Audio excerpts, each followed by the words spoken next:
Kentucky hasn't beaten a top 5 team on the road since 1977 at Penn State. And I picked it in the preseason, and I'd be a coward if I backed off it now. This is Ole Miss's first real challenge. They're a heavyweight boxer that wants to go out and knock you out in the first 3 rounds. Kentucky's going to take a couple to the jaw. They're going to put some real game pressure, and ultimately they're finally going to get over the hump with a couple of explosive plays and a 31-27 victory for the Kentucky Wildcats. Shock the world! Shock the world! Ladies and gentlemen, that was Nick Roush of Kentucky Sports Radio last week on our show, The Stingray Show, and boy, did Kentucky shock the world this past weekend going on the road and knocking off Ole Miss. We will catch up with a current wide receiver for the Kentucky Wildcats, Dane Key, on this edition of the Stingray Show to get his reaction on that huge win. Plus, we are going to be touching base with Tim Brando, the legendary broadcaster. Timmy B will join us on this edition of the Stingray Show. Guys, we've got a lot to cover this evening, so let's get the Stingray Show rocking and rolling. Hi, this is Tim Brando with a reminder. Those of you on Tide 100.9, look out. You're about to feel the buzz of Stingray. This is Stephen Ray, a.k.a. Stingray, coming to you live from Tuscaloosa, Alabama. I'm Heath Hopkins. I'm here in DeSoto County, Mississippi, right outside of Memphis, Tennessee. You know, Mark, I'm going to put you on the spot. Do you feel that responsibility to pay it forward and give some kid a chance coming up in the ranks, kind of like Tony did for you? Why do you think I'm talking to Stingray tonight? Thank you, man. I appreciate that. No, I mean, look, no. Hey, Stingray, here's the deal. When you get involved with Texas, it's like getting married to a stripper. and let me explain this. It looks good. It's kind of sexy on the surface. Yeah. But then you get the baggage, you get the drama, you get all that eventually comes with it. And that's what you get with Texas, and that's what the Big 12 learned. And Heath, any thoughts on our show moving forward? Hey, to everyone in Tuscaloosa listening here on Tide 100.9, with the Stingray Show, if you don't like it, you better learn to love it, because it's the best show going today, baby. Woo!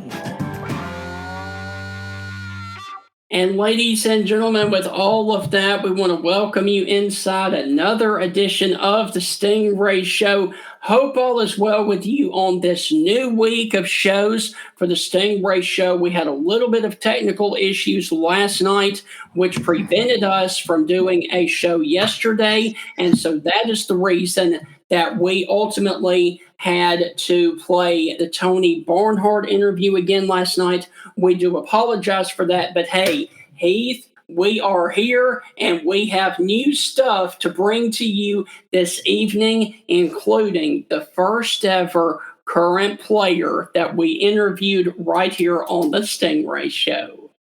Yeah, Stephen, I was a little disappointed because I thought we were interviewing Dane Cook, and you got us Dane Key.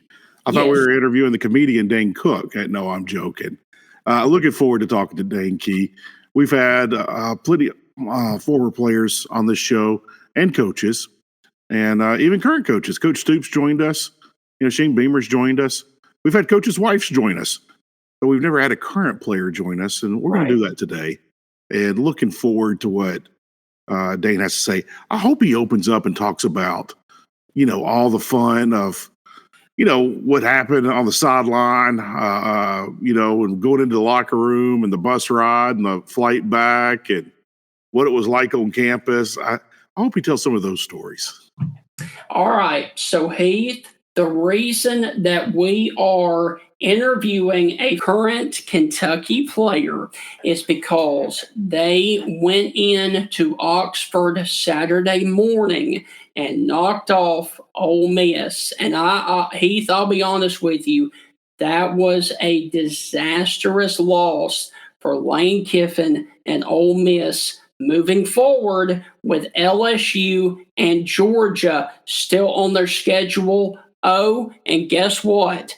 They have to go to Death Valley at night. That is brutal. Well, I think Ole Miss can win those games. What Georgia team's going to show up? Georgia's so inconsistent. We don't even know what Georgia team's going to show up in which half right now. I mean, is it going to be the Georgia team from the first half of the Bama game or the second half? Is it going to be the Georgia team that showed up against Kentucky? If that team shows up, Ole Miss will win big. But we don't know what team's going to show up. I'll say this, Stephen.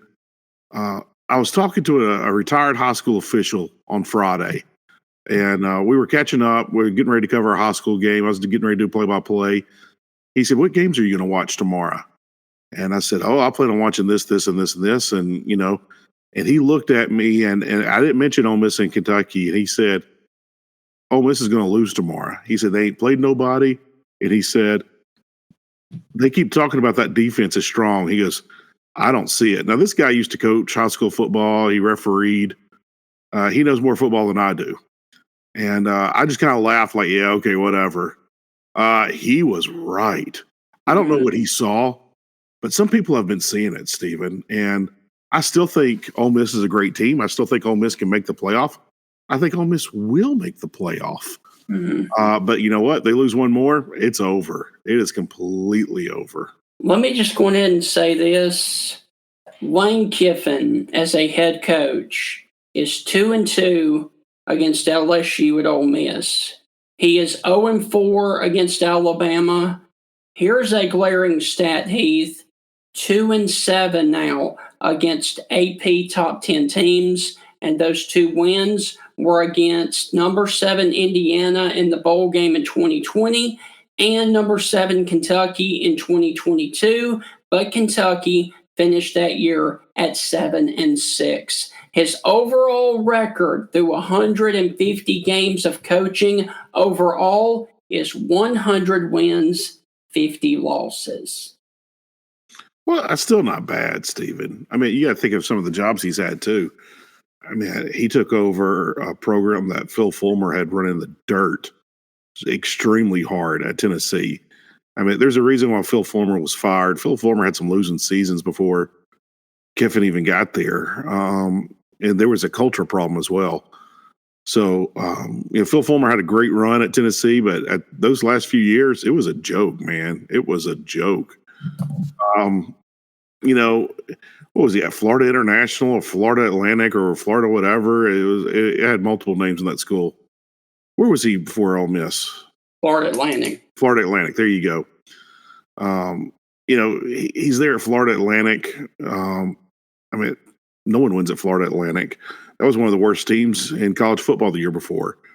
He got some wins there. It took him a while to get going. But I'll say this. There's a lot of people out there that would love to see Lane Kiffin as their head coach. There's a lot of people here in Tuscaloosa that wanted Lane Kiffin as their head coach. Don't go hiding now. We know who you are. You admitted it. You said it out loud to all your buddies. We know who you are. You put it on Facebook and everywhere else. We know who you are. So is he still a great coach? Yeah, Lane Kiffin's a great coach. He's one of the best offensive minds in the game right now. He really is. But that's a bad loss, man. That's a bad loss. Devastating, dude. I'll say this. You talked about that 2022 game with Kentucky, and they were a top 10 team, and Ole Miss won that game. And Kentucky had a penalty with less than a minute, scored a touchdown, and they took it off the board in 2022, and that's the reason. And Kentucky went south for the rest of the season after that. They had some injuries after that game, actually during that game as well. And that team just went south fast. Is this Kentucky team kind of one of the things where, Brock Vandegrift kind of figures things out, and this is where they springboard and go forward? Let's just pretend Kentucky runs the table. Yeah. And they win 9-10 games this year. Is it going to be one of those things where we get to the end of the season where we're like, wow, it took Kentucky the first month of the season to figure it out, but once they did, man, they were lights out. Kentucky's one of the best teams in the SEC. I don't think that's going to happen, but it easily could. It really could. Yeah. So I'm not going to judge Lane Kiffin on that loss against Kentucky, but I'll say this. It ain't good right now. No loss is good right now. All right, so Heath, on that note, we are going to take our first break, and when we come back, we are going to interview, for the first time ever, a current player in college football, wide receiver Dane Key from the Kentucky Wildcats, fresh off that huge win in Oxford. That's on the other side of the break. You're listening to the Stingray Show, and Tim Brando will join us in the final two segments of the Stingray Show. We will be right back after this. Not Dane Cook, Dane Key. Yes.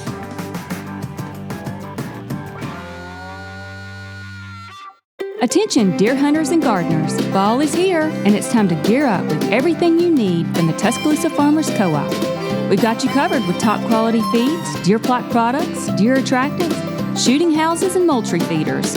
Whether you're in it for the trophy or the thrill, we have everything you need to bring home the big one this season. And for all you lawn and garden enthusiasts, boost your outdoor space with the power of high yield and Fertiloom products. From lush lawns to thriving veggie gardens, our lawn and garden solutions give you maximum results. Stop by today at 4301 McFarland Boulevard in Northport or call 205-339-8181. Tuscaloosa Farmers Co-op, your partner for every season.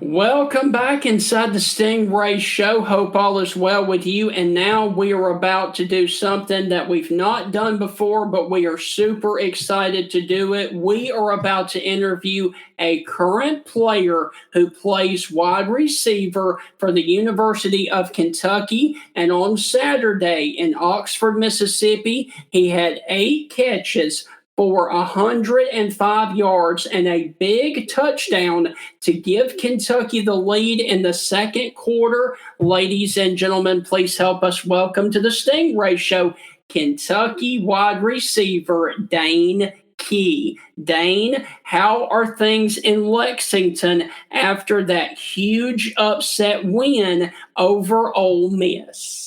Yeah, I think everybody's still super excited about the win, but I think we're just trying to, just stay focused and continue on to the next week.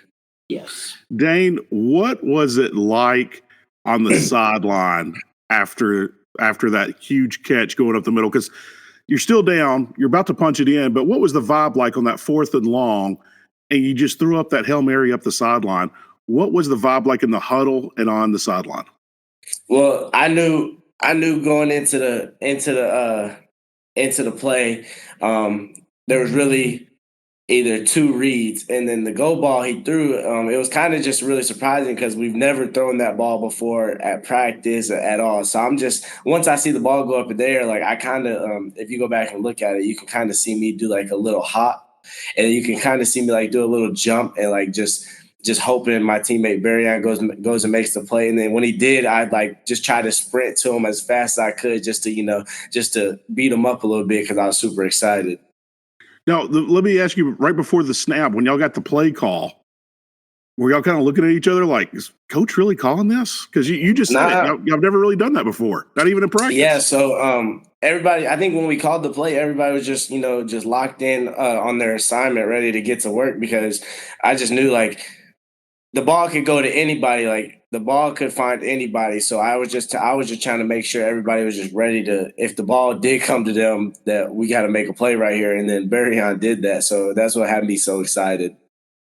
So, Dane, before we dive further into this game, I want to go back to your first season at Kentucky. You guys went down to Oxford, and in a game that Ole Miss won 22-19, Kentucky was ranked 7th in the country that meeting. Talk about the first time of going to Oxford in 2022, the game that unfortunately you guys lost 22-19. Yeah, that one was upsetting. So I think I think I had that game on my mind going into this past weekend, just ready to get ready just to play super hard so I could beat those guys finally, because I think when we went there my freshman year, I think we had a really good shot of beating them. I think we missed two extra points and a field goal. So if you add those points up, like that's us beating them right there. And then at the end of the game, we caught a last-second touchdown. We got a late penalty, so it just didn't fall our way that year. But then it all fell into place this year. Yes. No, Dane, 2 years ago in 2022 when y'all visited Oxford, y'all had a late penalty and you scored on that play, but the penalty called it back, erased the score. You guys lost the game. And then this past Saturday, defense had a penalty late. Looked like they were going to get a huge stop, but lined up in the neutral zone, offsides. Tell us about that. Yeah, I think it's just like I just don't think the pieces fell how we wanted them to the 2 years ago, and then I think this year they fell exactly how we wanted to. This year we came into practice super when we were practicing this week, we were super disciplined, and we executed really good during practice this week, and I think that's what set the tone for the game this past weekend. Was it one of those, oh no, we did it again? We got to stop late, under a minute, fourth quarter, and we got a penalty? Did that cross your mind? that is kind of what it felt like. I was like, I said, I know this isn't going to happen again. But then I have faith in my guys and then the defense. They do what they do. They're a really good defense. I think it's one of the best in the country. So they just went out there and did what they did. So Dane, I do want to ask you, because you were there around the program. Over the past 4 or 5 seasons, you guys in Kentucky have played Georgia extremely close. What do you think leads into that? Because honestly, outside of winning, you guys are Georgia's kryptonite of holding them to tight and frustrating games. Yeah, I wouldn't necessarily say we're their kryptonite, because I don't know the last time we beat them. But I do say we do play them pretty good, because I think when we do play a really good team, we have a great week of practice. So I think we just have to take that next step of practicing harder in general, but especially when we have to play these really good teams in the SEC, we need to prepare a lot better, because we're not going to be able to beat those teams if we can't prepare the right way. Yes. All right, Dane, after the game, what's something funny that happened in the locker room or on the bus? I know it was a party. It had to be a party with a win like that. 100%, so what's something funny? Who broke it down? Who broke something? What was something funny said? What happened? 100%, yeah. Coach Stoops, we were playing music, and all I see is him jump into one of our old linemen's arms, and then he starts to crowd surf. So I'm like, yo, he's really crowd surfing right now. And the music was still playing, and it was just great vibes in the locker room. And what song was playing? I can't exactly remember the song, but I do remember just him jumping in somebody's arms, and I'm like, this is really happening right now. Like, this was a big time win. Right. So, Dane, going back to the game on Saturday, you had that huge touchdown catch in the back corner of the end zone. That was an amazing catch with your hands. Walk us through that and talk about how difficult it was to control the football as you were trying to fall in the end zone. Yeah, I think all of that goes back to my preparation throughout the week, because at the end of every practice, me and a couple of my friends on the team, we get this big. It's kind of like a boxing glove, and at the end of practice, I'll catch it, and then I'll leave the ball out there, and I'll just have them punch at the ball, and I have to keep the ball in my hand. So we'll do that every day after practice. So I think it just directly goes back to the preparation throughout the week. Right. Dane, John Cadis, he was right there at the right time to catch that loose ball in the air and fall in the end zone. Is it just impossible for him not to get on date on campus this week? Because I'm sure he's on cloud 9. He was the luckiest guy. Maybe he should go on and buy a lottery ticket. I don't know. His life might have peaked on that play. I don't know. Yeah, 100%. Nah, Josh is a really humble guy. So I think he just knew that like he was in the right place at the right time. And like I told him earlier in the game, like, hey, like let's stay locked in because the ball is gonna find you. And it's so crazy that the ball literally found him on that play. What has he said about that? I mean, is he still walking around with a smile on his face from year? No, I think he's just ready to get into the next week. Like I said, like it was a good win, but I think everybody's we're trying to put it past us and then just focus on to the next week now because it's like we're in SEC play, so you gotta like you celebrate when you can, like 24 hours, but then once that 24 hours is over, like it's time to get going on the next opponent. So, Dane, my final question for you. You guys, the Kentucky Wildcats, sit here at 3-2 this season. What is the ceiling for this Kentucky football team if you guys continue to improve on the offensive side of the football?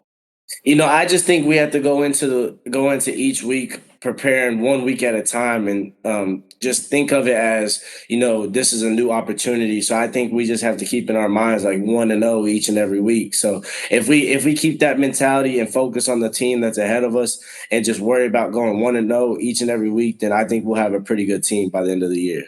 So, Dane, look, man, thank you for your time.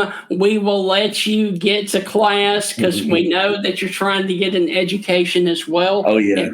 And before we let you go, the floor is all yours for anything else that you would like to say about your football team, the Kentucky Wildcats.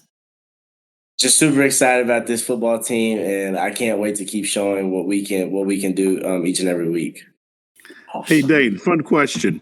When your football playing days are over, are we ever going to see you as head coach on the sidelines for the Kentucky Wildcats? Oh, you might not see me as the head coach for the Kentucky Wildcats, but hopefully you might see me on staff one day. Awesome. There you go. So, Dane, look, man, as always, continue to keep balling out. We will continue to watch you guys throughout the remainder of the season. Go Big Blue Nation, and we will catch up with you later on, my friend. Thank you, guys. Dane, thank you, brother. All right, so Heath, that is going to wrap up the Kentucky interview there with Dane Key. That was an awesome interview. We really do want to thank him for taking time to join us, and thank you as well to the Kentucky Athletic Department for setting this up, and hopefully we can continue to do more interviews with Kentucky in the future. Yeah, we've always had former players and coaches on. We've had, we've even had Coach Stoops on, but we've never had a current player on. Plenty of former players, but never a current player.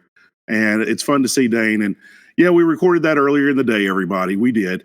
Dane had to go to class. So we want to thank Dane. We want to thank those folks there, the sports information department there at the University of Kentucky. And you know what? I'm going to keep my eye on Dane for the rest of the season. Yes. All right. So, Heath, we are going to take another break. And when we come back, we are going to get to another huge guest this evening, the one and only, the legendary broadcaster himself, Tim Brando. Timmy B will join us on the other side of the break. You're listening to the Stingray Show. We will be back on this Tuesday evening right after this.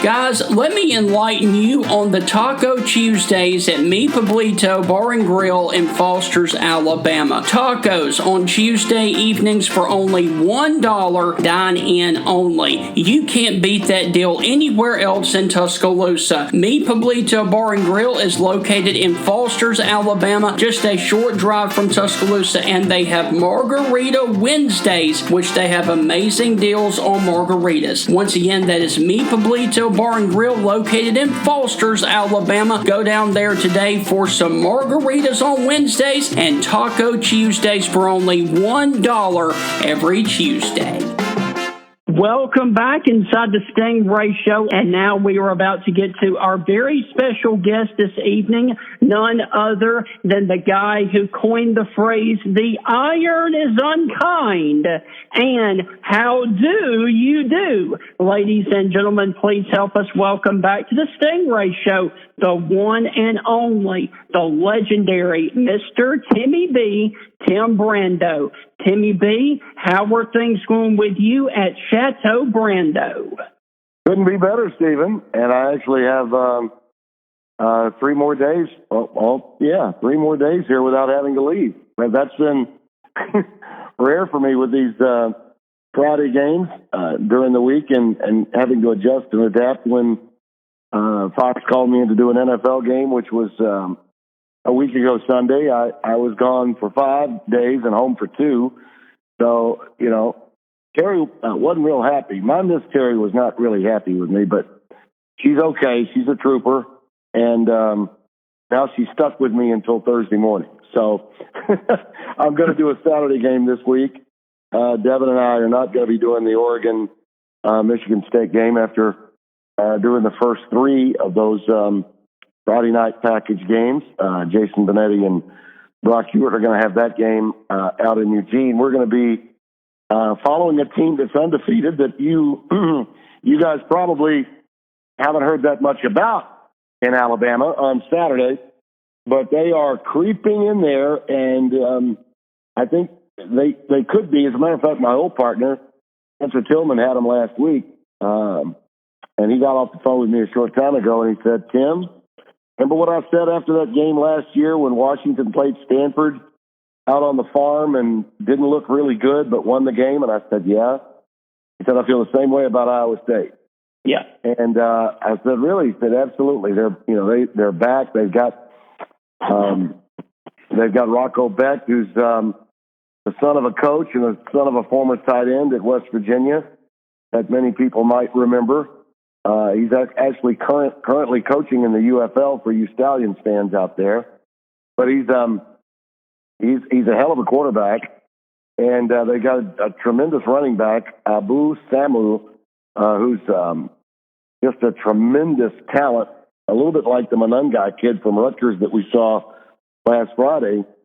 So that's who we got. They're going to be playing Baylor at home on Saturday night, and we're looking forward to that, and we'll see when we get back on Fridays. I rather enjoyed the Fridays, to be honest with you. It was a lot of fun. I could come home and watch a lot of games. I mean, all the games on Saturdays. Unless, of course, they were flying me from Lincoln, Nebraska to Tampa, Florida to do an NFL game, the Broncos and the Buccaneers, which was the case a week ago Sunday. But it's been a great start for us, and rest assured I've been keeping up with everything else, and especially this past weekend because I was at home by 10 o'clock in the morning from New Jersey. I was able to see everything, including Saban's wife making the picks. I was able to even see that. So there you go. She's pretty good too, by the way. She did a nice job. Tim, fun question for you. What game shocked you the most in the SEC this past weekend? Was it Oklahoma-Auburn? Was it Ole Miss Kentucky? Was it that slobber knocker of a game between Georgia and Bama? Or was it something else? What game caught your eye the most and impressed you? Well, I have to admit, I was incredibly surprised at the dominance of Alabama in the first half. And then I was incredibly surprised at what Georgia did in the second half. I would have said Kentucky's win over Ole Miss. But after that, I mean, that was just incredible. I actually, at 30-7 at halftime, I started tuning away and going to a couple of other games that were on that had my interest. I'm one of those that, I'm going to find I'm going to see bits and pieces of everything. I'm not one of those guys with 4 or 5 monitors. My attention span can't handle that. Maybe it's the baby boomer in me, but I can work a remote pretty good. And I had every game going, and I was back and forth with a bunch of them that were taking place, and some of them were a little more competitive than Bama at 28-zip and then 30-7. So I tuned away, and then I came back just in time to watch, Georgia come back. I had to go back on my DVR to see how they did it, because I tuned in right before the touchdown to take the lead that Georgia had for like 13 seconds before Alabama made the play of all plays to pull the thing out. But that was just two halves of football that I don't think anyone will ever forget. And with all the Georgia-Alabama games that have been played during their years of dominance in the SEC and nationwide, we've never seen a game like that. We've never seen one team blowing out another and then the other team come back. And yeah, Alabama made some mistakes that probably aided Georgia's comeback, but still, on the road in the SEC with that place, literally the roof was coming off the top of Bryant-Denny, and then here comes Carson Beck in Georgia, getting it done, and Alabama looked a lot like the Alabama that I had been seeing in the first couple of weeks when I didn't see what I liked, and I decided to drop them from my top 15. People were. I don't need to tell you guys how mad people were at me when I didn't have them in my poll 2 weeks ago. But after that South Florida game, I was just totally unimpressed. Mm-hmm. And then in the first half, they looked like the Alabama of old. But Georgia, I don't want to discredit Georgia's comeback because I think it was amazing. And I really thought Georgia would win the game. But I didn't think they would win the game once they were down 4 touchdowns and then later 30-7 at the break. So, this will be probably the first of at least 2 games that these teams play. And who knows, maybe 3. But Alabama deserved to be, and I was ready to rank them number 1 after watching that first half. Right. And even still, I ranked them number 2 this week. So they've gone from unranked to 7th to number 2 in my poll just in the last 3 weeks. So there you go. I'd have to say that was the most incredible game, first half and second half, that was played this past week and maybe played in quite a while in college football. So, Tim, I do have a question for you about the top team in the SEC. In your opinion, who do you feel like gets the top nod? Is it Alabama? Is it Texas? Or is it Tennessee and Josh Heupel? No, it's Texas. And Texas is doing it with Ewers sitting, which is significant to me. Arch Manning, we knew was good and probably ready for the opportunity, but we didn't know how ready, and he's certainly more than ready. If Ewers doesn't play, if suddenly he has some sort of injury in his route back to coming back from his original injury, and Manning has to play, I think Texas is unfazed by that. So they didn't look great against Mississippi State for a half, but then towards the later stages of the third and the fourth quarter, I thought, okay, well, Archie's doing what he has to do. That was an uninspired defensive performance by them, I thought, but their offense is so good. That they still, to me, can turn it up whenever it's needed. Mm-hmm. I probably, if Alabama had held on to that lead and had played a second half that was 50% better than it was, I probably would have ranked Alabama ahead of Texas, but they didn't. Right. So that's why I've got Texas still number 1. And I do think that on both sides of the ball, they've got better talent. Alabama overachieved offensively in that first half against Georgia. Mm-hmm. But the problem was they relaxed. And a lot of teams relax when they get a lead, especially when they're playing at home. And you can't do that in the SEC. You can't do that certainly against Georgia. Right. And Georgia made them pay. So they're mortal, but they're also a lot better offensively than I felt that they were going into that game. I thought Georgia would win the game. I thought the Georgia Bulldogs were better, and I thought that they would win the game with some authority. Mm-hmm. And even if Georgia had come back and won the game, which would have been miraculous, I still would have been impressed with Alabama. I likely would have moved them up in my poll, even with a defeat, because they look so much better in my mind. But up and down the rosters of those three teams, I think Texas is better, slightly better than Georgia, and I think maybe more than slightly better than Alabama. Tennessee is the next team, no doubt about that. They're probably the leading team from the so-called second tier of teams in the SEC. I think Ole Miss was and should have been, but they really fit the bit in that game, Kentucky. And you know what? A clunker is a clunker. Kentucky had theirs against South Carolina. Georgia had theirs against Kentucky. And Ole Miss had theirs against Kentucky. So they happen. You know, the key is to win the game.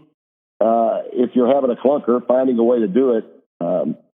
Traditionally, Alabama's been able to do that. So is Georgia. Ole Miss was unable to. So that's just another part of the learning curve for Lane Kiffin. I still think Ole Miss is a major factor. I don't think they're out of it by any stretch. But that was a stinker that they played. Kentucky had a lot to do with that. And you got to credit, people get on Mark Stoops' case, but you got to credit them on 4th and 1, you know, going with that streak down the sidelines, you know, throwing a bomb to change the flow of that game entirely. That shocked everybody in Vaught Hemingway, and Ole Miss was unable to recover from it. So, Tim, hold that thought because we are up against our final break. And when we come back, we are going to continue to dive into week number 6 of college football. That's on the other side of the break. You're listening to the Stingray Show. We will be right back to finish it up. Hey guys, have you heard the news? The Bank of Moundville offers personal loans of all sizes, competitive interest rates. The Bank of Moundville was established back in 1907. Call them today to get started. Their number is 205-371-2227. Once again, that is the Bank of Moundville, 205-371-2227. They are a member of the FDIC and an equal housing lender.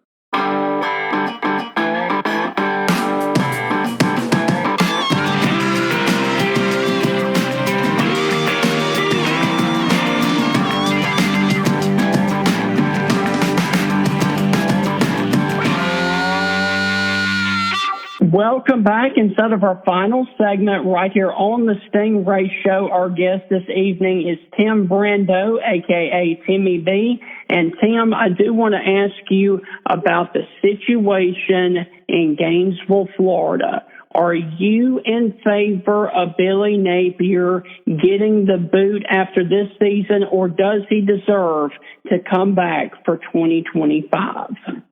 Yeah, I think I don't see why you fire Billy Napier for who you're going to get. I don't see letting him go at this stage and then restructuring all over again and starting anew. You don't get into that situation without some issues that the coach can't control. And people were all over Dan Mullen's case when he was exiting and calling him a terrible recruiter.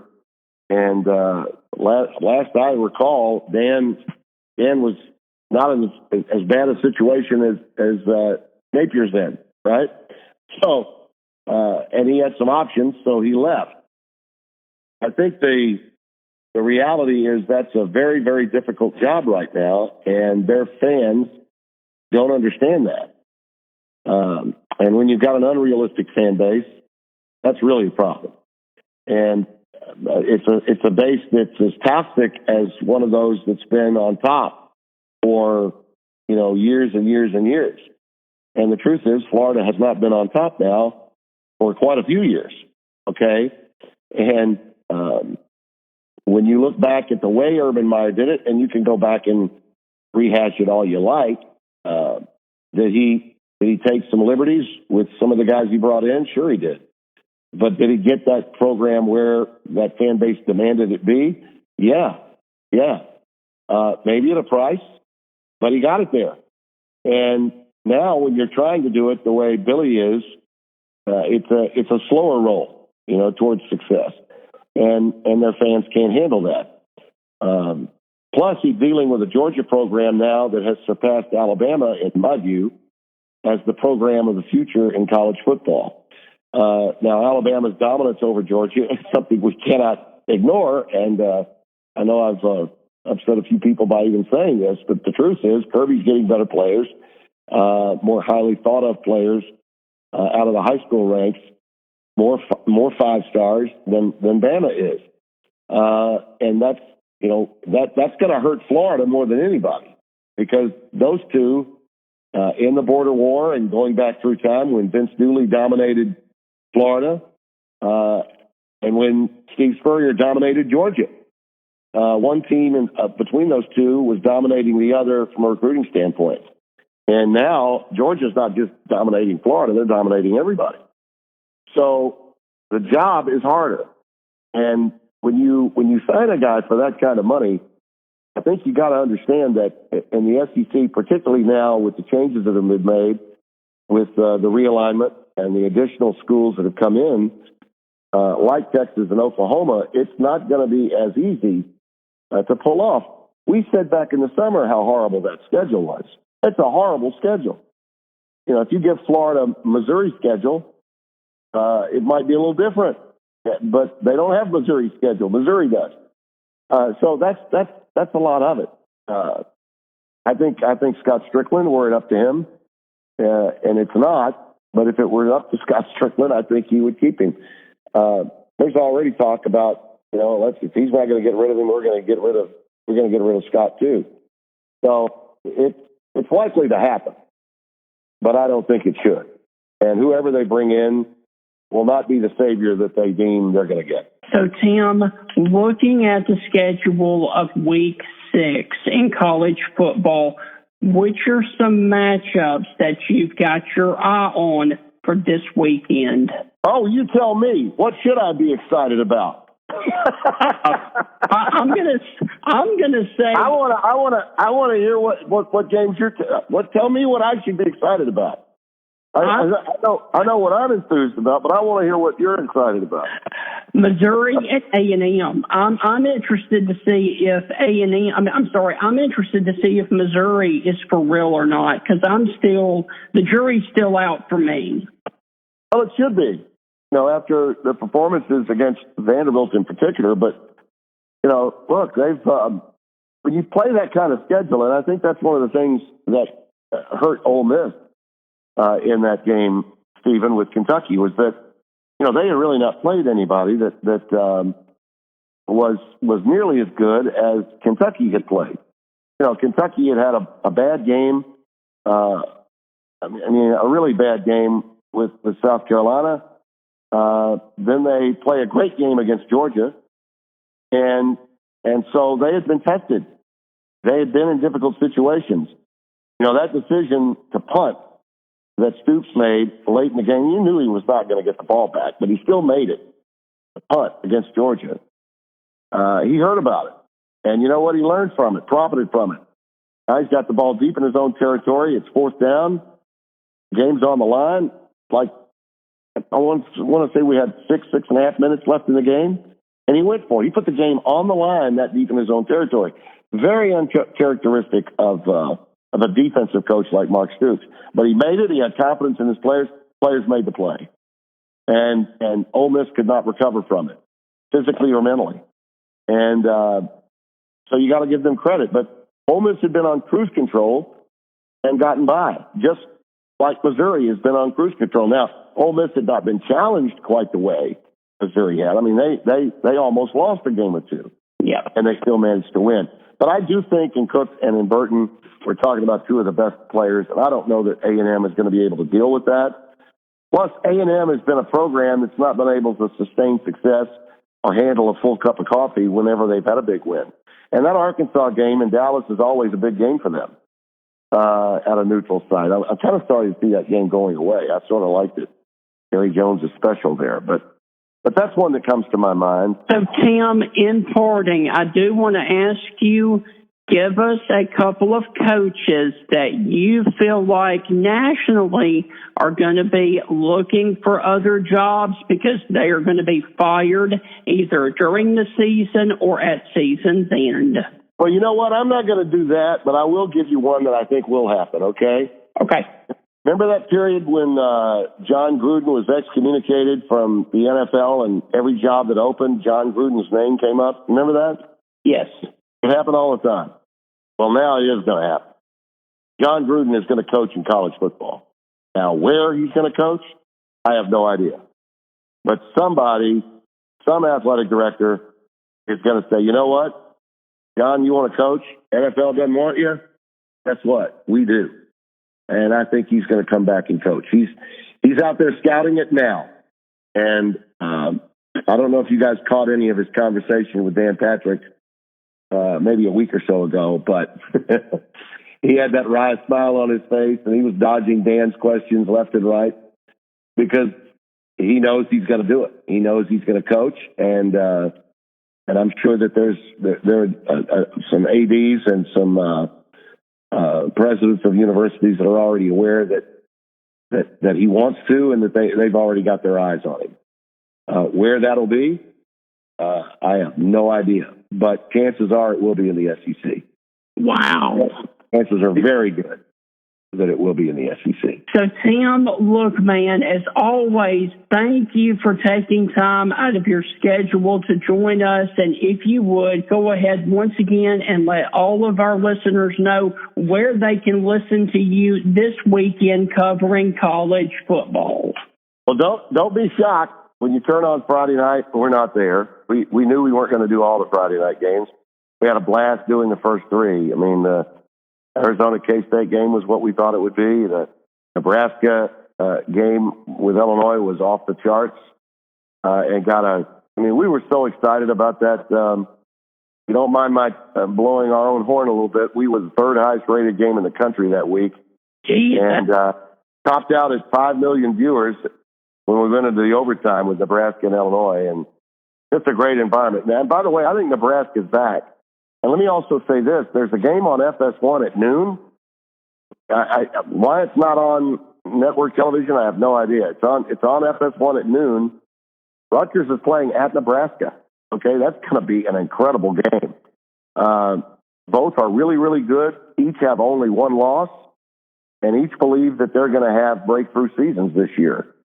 And somebody's going to be disappointed when that game's over.